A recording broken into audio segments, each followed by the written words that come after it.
Here is part 1.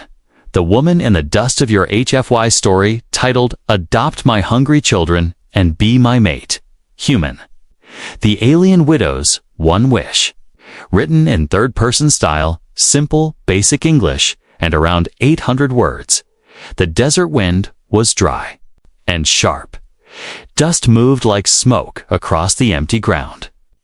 The sun was low, casting a golden glow over the ruined planet. Keys? Ethan adjusted the strap on his backpack and kept walking. His boots crunched over cracked stones and sand. He had been searching for old tech remains, fuel cells, or anything valuable to trade, but this area was dead-burned in some forgotten war. Then he saw it. A broken tent. Orange, torn, almost hidden behind a rock slope. At first, he thought it was just trash. But then something moved inside. Ethan crouched and reached for his small blaster. He slowly stepped closer, careful not to make noise. He stopped a few meters away. The tent flap opened a little. Sighed. He saw eyes. 2 glowing purple eyes staring at him. They didn't blink. Then a voice, soft, cracked, full of pain, spoke. Don't. Shoot. I have children. Ethan froze. The alien woman inside looked weak. Her skin was light purple, almost gray now. Her hair was long and messy. She held 2 small children close to her body, shielding them like a mother animal in danger. The kids looked thinner than they should be. One was hiding its face. The other just stared with wide, empty eyes. Ethan lowered his weapon, but he didn't move. The woman spoke again. Her voice trembled. Please, I have no food, no water. We will die soon. I know I am not your kind, but I have one wish. Ethan looked at her, confused. What wish? The woman's lips shook. She pulled her children even closer and looked into his eyes with something that felt like both fear and hope. Adopt my children and be my mate. Silence. Ethan blinked. What? My people will not help me. My clan is gone. My mate is dead. Only a bonded male can protect my young now. If you leave, others will find us and kill us. Ethan stepped back, unsure. Was this a trap? Was someone hiding behind the rocks, waiting for him to get close? The wind blew harder. The children didn't speak. They looked like they hadn't eaten in days. I don't want your food, she whispered. I just want my children to live. Ethan looked around, checked for movement. Nothing. Then he looked at her again. She was shaking. Her hands had burn marks. The kids were too weak to even cry. He sighed and stepped forward, slowly. I'm not bonding with anyone, he said. But I have some food and water. He took out 2 small ration bars and a water bottle and placed them just outside the tent. She looked at the items, then back at him. Thank you, she said. The children moved for the first time, grabbing the food like it might vanish. They didn't even wait to unwrap it fully. Crumbs fell into the dirt as they ate with shaking hands. Ethan sat down on a rock, still holding his blaster loosely. What's your name? He asked. The woman took a small sip of water before answering. Jiraiya and the kids. My daughter is Senna. My son is Kiru. Ethan nodded slowly. You live here? Jiraiya gave a sad smile. No one lives here. We hide. The sun dropped lower. The air got colder. Ethan didn't plan to stay, but something about this felt wrong. He had seen plenty of aliens before. He'd fought some too, but this woman wasn't a fighter. She was scared, tired, and those kids. They reminded him of something he didn't want to remember. I'll stay nearby tonight, he said, in case someone shows up. Jiraiya bowed her head in thanks. You are kind, human. I'm Ethan, he said quietly. Not just human. She looked at him with soft eyes. Thank you, Ethan. Night fell quickly. Ethan sat up. a small camp just a few meters away. He made a small fire using scrap and an old heating stone. He watched the tent, his blaster still by his side. He couldn't stop thinking about her words. Adopt my children, and be my mate. Who says that to a stranger? But maybe she wasn't just asking for help. Maybe she was doing the only thing she could. As the fire crackled and stars appeared in the sky, Ethan felt something stir in his chest. Not love, not yet, but something else, something strong. A need to protect. And just before he closed his eyes, he heard a small voice from the tent. Good night, Father. His eyes stayed open for a long time after that. The first light of dawn touched the desert like a whisper, but it was not warm.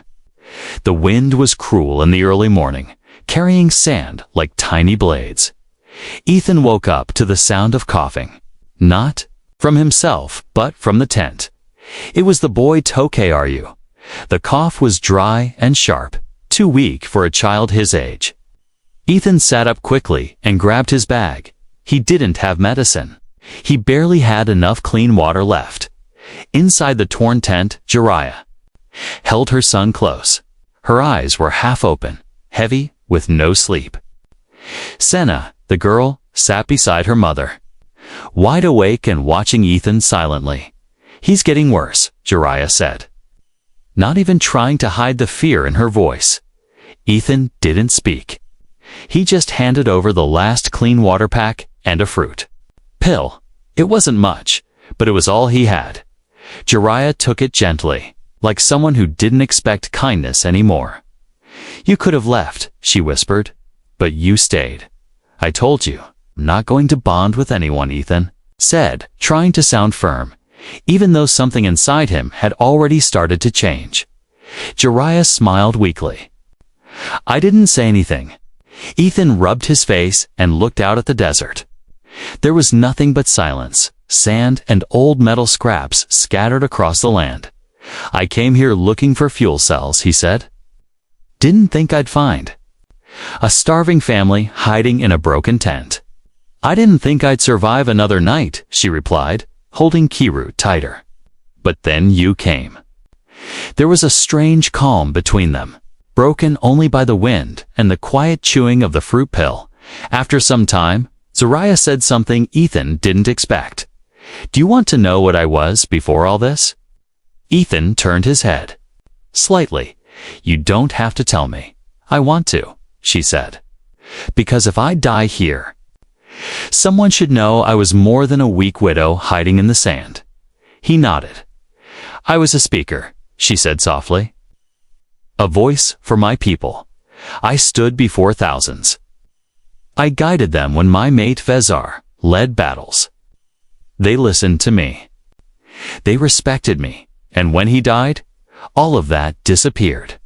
They took my voice. They took everything. Ethan listened quietly. I tried to speak again, she said. Tried to ask for help. But now, without a bonded male, I am useless in their eyes. I was cast out. My children, too.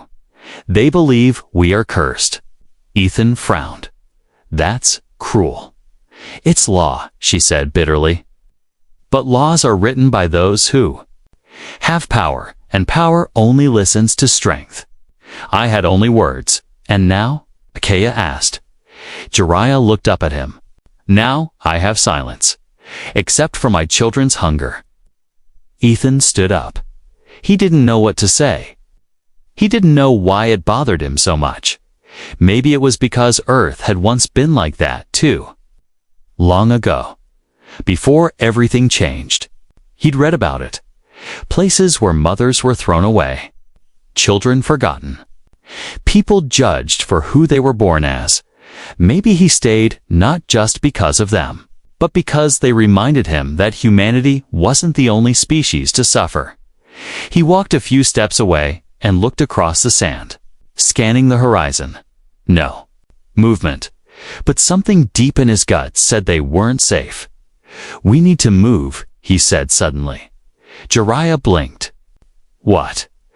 There's a supply drop point maybe 2 hours south. I don't know if it's still active, but there might be rations, maybe meds. Jiraiya looked at her son. Kiru can't walk far. I'll carry him, Ethan said. Her eyes widened. You would do that? I didn't stay just to watch you die, he said. If I'm here, then I help. That's how it works. Jiraiya looked down, tears gathering. She didn't cry, but her voice broke when she said, Then I will walk, until my legs fall off. They packed what little they had torn cloth, an old map drawn in alien ink, and Ethan's last energy bar. Ethan picked up Kiru, who was featherlight, like a sack of bones. The boy rested his head on Ethan's shoulder without fear. Sina held her mother's hand. Jiraiya walked beside Ethan in silence, and though the wind was cruel, though the sun would rise and burn them soon, and though they had no promise of safety ahead, there was something new in the air. Not fear, not yet hope, but a promise made in the sand, between strangers, a human who didn't leave, and a widow who dared to believe just one more time. They had been walking for hours. The sun was cruel now, sitting high above the dry sky like a watchful eye. Sweat ran down Ethan's back as he carried the boy Kiru, whose breathing was shallow but steady. Walked behind him, her feet blistered, her arms holding Senna close. The girl said nothing, but her small hand gripped her mother's robe tightly. There was no sound but footsteps. Then, all at once, Ethan stopped. He had seen something. A flash, just a flicker like metal, catching sunlight. Up on the far ridge, he said nothing, but his steps changed. Slower. He adjusted the boy in his arms and looked at Jiraiya. You saw it too, she whispered. He nodded. Someone's watching us. Jiraiya didn't panic. She only looked down at her children. Then we must walk like prey, she said softly, until we are close enough to bite. They kept walking, pretending not to notice. Ethan didn't ask how she knew that saying. Maybe it was a warrior phrase from her world. Or maybe it was just the voice of a mother with nothing left to lose. As they walked, Ethan noticed something. On her arm. It had been hidden before by her robe and dust. A glowing mark, faint but real. Pale blue, like light trapped under skin. It pulsed slowly, like a heartbeat. He stared at it. Jiraiya noticed. She stopped walking. For a moment, she said nothing. Then she turned to him, slowly rolling up her sleeve. The mark became fully visible now. It looked almost like a tattoo bud moved with her skin. Alive and ancient. You asked nothing of my past, she said, but now it follows us. What is that? Ethan asked. She looked at the mark with tired eyes. It's the bond seal. Only those who were mated under sacred vow carry it. It connects us for life. It cannot be removed, nolly past. Ethan didn't fully understand. Past, like a title. Jiraiya nodded. When my mate died, the seal began to dim. But it is still bound to me. And now, others want it. Why? He asked. She paused. Because with that seal comes his name, his bloodline, and everything he owned. Ethan's grip on the boy tightened slightly. You're telling me someone's hunting you, not because of you, but because of what's on your arm. Yes, she said. And if I bond again, this seal will. Choose a new bearer. Ethan looked at her closely. You mean, someone takes you as mate? They get all of it? She nodded slowly. His wealth, his lands, his warriors. But only if the seal accepts the new mate. Ethan's eyes narrowed. So someone wants to force you into bonding. Jiraiya didn't answer, but her silence was enough. Ethan swore under his breath. He looked up at the rocky ridge again. No more flashes, no sound. But he knew now this wasn't just about hunger or kindness. This was something bigger, and he had stepped right into it. He lowered the boy for a moment and pulled out his blaster, checking its charge. Still a few shots left. Jiraiya sat beside him and looked at her children. They do not understand any of this, she said. But they know what fear feels like. Ethan looked at her. Then the glowing mark. Is that why you asked me to be their father? He asked. She met his eyes. Yes, but not just that. Then what? Because you didn't look at me like I was broken, you looked at my children first. That made Ethan pause. He didn't have a reply. Not right away, so instead, he said, "We keep moving. You think anyone will attack in daylight?" "No," she replied. "They wait. They want us tired, desperate." "Then let's not give them that." He picked up Kiru again. His arms were sore, but he didn't show it. Senna held her mother's hand and looked up at Ethan like he was already something more than a stranger. And as they moved forward through the sand, under the watch of hidden eyes and an ancient seal glowing like forgotten fire, realized something. He had walked into this world by chance, but now he was part of a war that had nothing to do with him. Until he met the woman in the dust. The wind stopped. It didn't slow down. It stopped, as if the world itself was holding its breath. Ethan felt the silence before he noticed anything else. His boots sank into the soft sand as he scanned the hills. Ahead, the sky was darkening, even though the sun hadn't yet set. Clouds were gathering unnaturally fast, casting long shadows over the empty land. Jiraiya grabbed his arm. "They're close," she whispered. Too close. He didn't ask how she knew. Her grip said enough. Her eyes were no longer tired. They were alert, sharpened by instinct and fear. They had reached a small valley surrounded by old stone spires. A few rusted metal husks remains of old machines lay scattered like the skeletons of a forgotten war. Ethan set Kiru down gently and pulled his blaster. "We make a stand here," he said. Jiraiya nodded, pulling Senna close. "We won't run. They expect that," he said. "So we surprised them." He motioned toward the wreckage. "Hide the kids under that hull. I'll lay traps." Jiraiya didn't argue. She moved fast, wrapping Kiru in cloth to keep him warm, then helping Senna crawl into the space beneath the wreckage. She kissed them both on the forehead, her face shaking as she forced herself to step away. Ethan had already pulled 2 pressure mines from his pack-hold tech, salvaged and temperamental, but they might still work. He buried one under soft sand by the slope and placed another near the far edge of the wreck. He then climbed onto a tall rock and waited. The silence stretched, then it broke. A sharp clicking sound, metal against rock. A shadow moved, then another. Then 3 figures appeared from the ridge, walking slowly, confidently. Their skin was gray-blue, taller than humans, and their armor shimmered like oil in sunlight. They carried long weapons, some rifles, some blades strapped to their backs. Ethan raised his blaster but didn't fire yet. One of them stepped forward. "You are not of this world," the alien said in a deep voice. "Yet you protect her." "Has children," Ethan replied. "That's enough reason." The alien's helmet slid open, revealing a narrow face with cold, glassy eyes. "She is property," he growled. "You interfere with house core?" Ethan raised his weapon. "Not interested in your politics." The alien laughed, short and humorless. "You claim her as mate." Ethan's hand tightened on the blaster. "I claim her as mine to protect." Without warning, the alien fired. Ethan ducked behind the rock.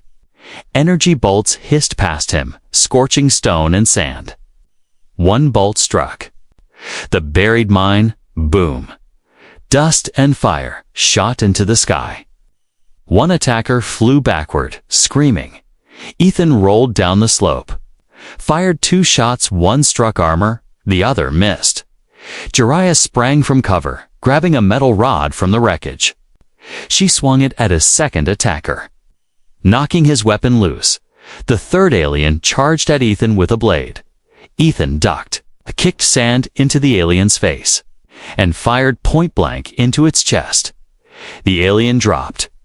Breathing hard, Ethan turned only to find the first alien, wounded but standing, aiming at Jiraiya's back. "Knight!" Ethan tackled him just in time. They fell hard, the weapon firing into the sky. The alien screamed and clawed at Ethan's face, but Ethan didn't stop. He slammed the blaster's grip into the creature's skull again and again until the body stopped moving. Silence returned. Ethan sat there, blood on his arms, breathing hard. Jiraiya rushed to him, checking his wounds. "You're hurt, I'm fine," he said. Even though his shoulder throbbed from behind the wreckage, Kiru and Senna crawled out, eyes wide with shock. Jiraiya knelt, pulling them close. Ethan stood over the bodies, looking down. "They were sent to bring you back," he said. "Alive?" she replied. "So I could be forced into bonding, and they could steal my seal." Ethan stared at her, at the mark glowing faintly on her arm. "And if I accept the bond, then you become a target," she said. "To every clan who wants what my blood carries." He looked at the children, at Jiraiya's worn face. "I already am." Jiraiya didn't speak. Instead, she stood, took his hand and squeezed it. The desert wind returned, as if the world had exhaled. But Ethan knew this was just the beginning. The stars above didn't shine that night. They watched cold, distant, and quiet, just like Ethan. He sat on the edge of the cliff, staring into the vast desert, the ashes of the fire still glowing behind him. His blaster rested on his lap. His fingers tapped it slowly, as if trying to decide if it was still the only protection he had. Behind him, Jiraiya watched him in silence. She didn't approach. Not yet. She had seen this kind of silence before, right before someone made a choice that changed their life forever. When she finally walked over, her steps were soft, like she didn't want to wake something sleeping between them. But there was nothing sleeping. Now, everything was wide awake. "I can't ask you to stay," she said. "You're not asking," Ethan replied. Jiraiya looked at his face. The wind blew strands of her silver blonde hair into her eyes. She didn't brush them away. "I've seen men walk away from battle," she whispered. "But the ones who stayed, they never walked the same again." "I've already changed," he said. "You could still leave," she said. "I wouldn't hate you, not even a little." Ethan turned toward her, slowly, with eyes that had lost sleep and found something deeper than rest. "That little girl Senna called me, Father," he said. "Do you know how strange that felt? Like I didn't deserve it, like it should have. Broken me, did it? No," he said. "It built me." Jiraiya knelt down in front of him, the sand cool under her knees. She looked up at him not as a warrior, not as a widow, but as someone who was about to offer her whole world. "I can't give you peace," she said. "Not ever." "I'm not looking for peace," Ethan said. "I'm looking for something real." She reached out and took his hand, slowly guiding it to her arm. The glowing seal had changed. It was brighter now, alive and pulsing gently under her skin like a quiet heartbeat. "This is all I have," she whispered. "This mark, and the truth it carries." "What truth?" She took a deep breath. "If you bond with me, you'll become more than a protector. You'll become the rightful heir to Vezar's name. The enemies I have will become yours." Ethan nodded slowly. "And the children. They'll be yours too," she said. "In name, in law, in spirit." Ethan didn't move his hand away. His fingers pressed gently against the seal. It felt warm like fire without the burn. "Do I have to say anything special?" he asked. "There are words," she said, "but only if your heart agrees." He stared at her, had her worn face, her tired eyes, her strength hidden beneath. Penand, he nodded. Then say them, he said. Jiraiya placed her hand on his chest, over his heart.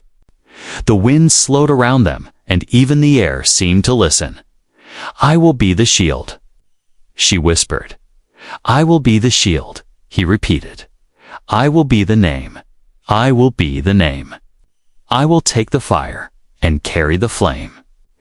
Ethan closed his eyes and said, I will take the fire and carry the flame. The seal pulsed. A thread of glowing light moved from her arm to his chest. Ethan gasped not from pain, but from connection. He felt her past, her strength, her sorrow, and her love all pour into him like a memory not his own. And when he opened his eyes, the light rested in his chest. Over his heart, Jiraiya lowered her hand. It is done, she whispered. Behind them, Stina peeked from the rocks where she had been pretending to sleep. Her eyes sparkled. Does that mean he's our real father now? Jiraiya smiled and turned. Yes, she said. Ethan stood and walked toward the children. He knelt in front of them and opened his arms. Kiru ran to him without a second thought. Sina followed after a pause, clutching her old stuffed toy. She placed it in Ethan's lap and hugged him without a word. Jiraiya stood quietly behind them, her hands still over her heart. The fire behind them burned higher. The bond was sealed, but in the distance, on the far side of the stars, signals were already flying across space, signals that the seal had chosen a new bearer, and enemies were already preparing to test the strength of that flame. The sky cracked, not with lightning, but with light thin.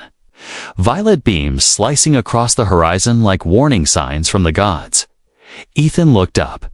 The bond had only been sealed hours ago, and already the enemies were answering.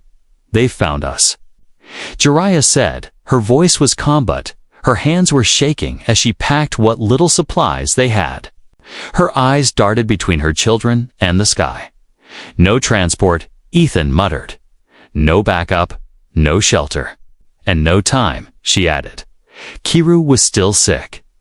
Senna held his hand and tried to smile, but Ethan could see the fear behind her brave little face. She had seen too much for a child. Jiraiya stepped forward and gently touched Ethan's chest right where the glowing seal had appeared after the bonding. You carry the mark now, she said softly. That means this fight is no longer mine alone. I didn't think it was, Ethan replied. She met his eyes. Do you still want to be my mate, knowing what comes next? I already am, he said. Jiraiya nodded. Then we must finish the ritual. Ethan blinked. I thought the bond was complete. She took his hand and led him to a wide, flat stone near the edge of the valley. The wind howled, like a voice screaming across time. Jiraiya stood tall, her hair blowing wildly. Her children watching quietly from behind a piece of scrap metal. Where I'm from, she said, a bond is not sealed in words alone. It must be witnessed by the land, the sky, and the soul. Ethan raised an eyebrow. You know that sounds like something from a fairy tale, right? She smiled sadly. That's because we forgot what truth feels like. She reached for a small blade from her belt, thin, ceremonial, and carved with glowing runes. She handed it to Ethan. I offer blood, she whispered, so the bond is life. Ethan hesitated. Then he nodded. Jiraiya drew a shallow line across her palm, letting a single drop fall onto the stone. Then she stepped back. Ethan did the same. His blood mixed with hers on the rock, 2 colors, 2 species, 1 vow. Jiraiya closed her eyes. By star and stone, she whispered, by fire and bone. By choice, not force, Ethan added, by heart, not war. They opened their eyes at the same time. The glowing bond between them pulsed once, twice, and then vanished into their skin. Not gone, but accepted. Complete dot from the ridge. Senna clapped once. Quietly, Kiru managed a weak smile. Then the silence shattered. A roar echoed across the sky, low. Thunder-like hum. A ship appeared, breaking through the clouds. Low and slow and deadly. Jiraiya's eyes widened. That's a royal cruiser. Let me guess, Ethan said. Not the good kind. No, she whispered. Housecore. The ship landed with a heavy thud, shaking the ground. The dust around them exploded into the air. A ramp-lowered from the smoke walked a tall alien in heavy black armor, his cape dragging behind him like a shadow. His eyes glowed red, and his voice was a weapon. You've made your choice, Widow, he said, and now your mate will die with you. Ethan stepped forward, blaster drawn, but Jiraiya put a hand on his arm. Not yet, she said. Then she turned to the man. You come to take me as property, she said loudly, but I am no longer unclaimed. The warrior laughed. That human? A scavenger. A weakling. Jiraiya lifted her hand. The seal on her skin shone like fire. He is more than blood, she said. He is chosen. He is bonded. And if you strike him, this mark will scream. To every clan that Housecore breaks sacred law. The warrior stopped. His eyes narrowed. You think the clans will defend him? They may not defend, she said, stepping closer, but they will watch. And they will remember. Ethan raised his blaster and pointed it at the warrior's head. I've got one shot left, he said. You want to see what a weakling can do? The warrior looked between them. Then at the children. Then he stepped back. This isn't over, he growled. He turned and left. The ship rose, disappearing into the sky like a dark memory. Ethan exhaled. Finally. That worked. For now, Jiraiya said.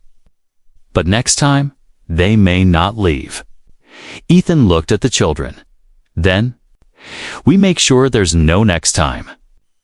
And for the first time, the alien widow smiled not with sorrow, not with fear, but with hope. A storm was coming, but it wasn't made of rain or wind. It came with engines that screamed, weapons that glowed red, and warriors with no faces, only masks and orders. And this time, they weren't here to talk. From the hills surrounding the valley, ships dropped like falling stars. Heavy boots slammed into the dirt. Dust exploded. Energy shields flared. The sigil of Housecore flew high above them. Jiraiya held Senna and Kiru close behind the rocks, whispering quietly in their ears, calming them with words she barely believed herself. The children didn't cry. They only held on to her. They had already seen too much. Ethan stood ahead of them, chest bare, the glowing bond mark pulsing with life over his heart. His blaster was strapped to his side, but in his hand he held something more dangerous: conviction. He looked at the numbers. Dozens of them, soldiers, trained, armored. I count 20, he said without turning. 24, Jiraiya corrected, her voice calm. He smiled slightly. Right. For more than I wanted, you can still run. He finally looked at her. I could, he said, but I won't. She stared at him, 1,000 words behind her eyes. Then neither will I. They stood together, not human, not alien, just two souls protecting their family. Then the leader of the attackers stepped forward, a tall warrior with gray skin and dark armor holding a glowing spear. You were warned, the warrior said. Give us the widow, the seal, and walk away alive. Ethan stepped forward. You sent assassins, he said. You threatened children. And yet they still breathe, the warrior said with a sneer. That was our mistake. You made two, Ethan replied. The second was underestimating a father. He raised his blaster. Jiraiya raised her blade, and the ground lit up. Ethan had buried mines. Old tech, Yes, but deadly when stepped on by heavy boots. 2 soldiers went flying. Screams filled the canyon. Ethan charged. His first shot hit armor. The second dropped a soldier cold. A third came swinging a shock batonathan. Duct grabbed his arm and flipped him into the dust. Jiraiya moved like a shadow. Her blade was fast and sharp, her strikes graceful. 1, 2, 3 attackers fell to her dance of survival. But there were too many. One soldier fired a bolt straight at Ethan's back, and Senna screamed. Jiraiya saw it first. She threw herself in front of him. The shot struck her side. Jiraiya dropped to the ground, clutching her side, but still alive. Barely, Ethan's eyes turned dark. He turned to the soldier who fired and pulled the trigger. The blast hit the attacker's helmet and knocked him flat. "I'm not losing anyone," Ethan growled, lifting Jiraiya gently and shielding her with his body. "Not today." The enemy backed off slightly, unsure. Then a new sound shook the sky. A different ship, smaller, faster, and carrying the crest of another clan. The clan of the flame. Jiraiya blinked through the pain. "The seal," she whispered. It called them. The ship hovered above, and flame-marked warriors dropped from the air, blades ready. They were not there to take sides. They were there to witness. One of them raised a hand and shouted, "House Core breaks the sacred law. They attack a sealed bond. Let all clans remember this treachery."